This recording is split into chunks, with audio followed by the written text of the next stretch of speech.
तो 1 नवंबर के बाद 15 नवंबर तक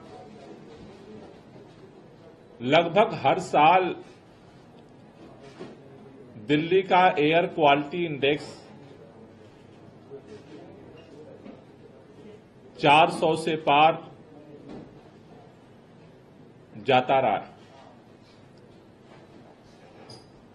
कई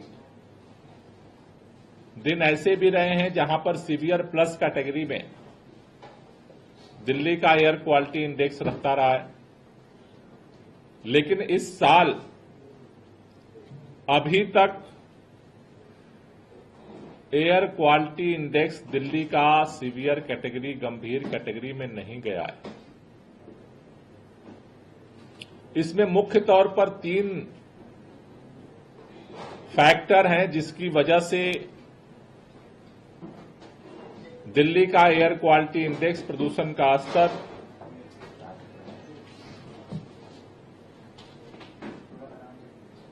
अभी भी गंभीर श्रेणी से बाहर है। पहला,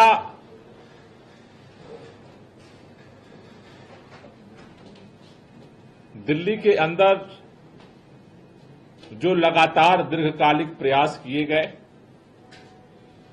विंटर एक्शन प्लान के माध्यम से जो तात्कालिक पहलकदमियां की जा रही हैं, चाहे वो डस्ट पोल्यूशन को नियंत्रित करने के लिए हो, चाहे वो व्हीकल पोल्यूशन को नियंत्रित करने के लिए हो, चाहे वो बायोमास बर्निंग के पोल्यूशन को नियंत्रित करने के लिए हो, उसके साथ साथ पिछले सालों की तुलना में पराली जलने की जो घटनाएं हैं उनमें भी काफी कमी आई है।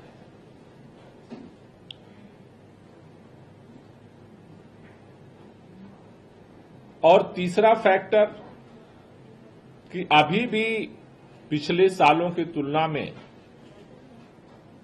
जो टेम्परेचर है वो अभी भी थोड़ा थोड़ा गर्मी बना हुआ है।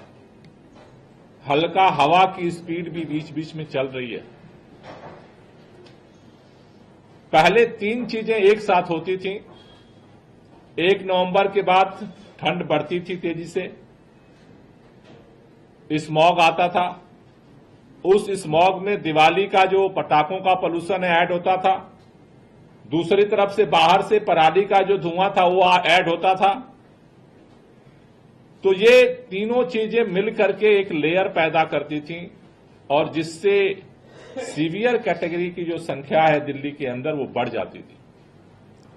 अभी तक दिल्ली वालों के प्रयास से हम सीवियर कैटेगरी से बाहर हैं और हम चाहते हैं कि सभी दिल्ली वाले मिलकर के इसी तरह से अपना सहयोग बनाएं।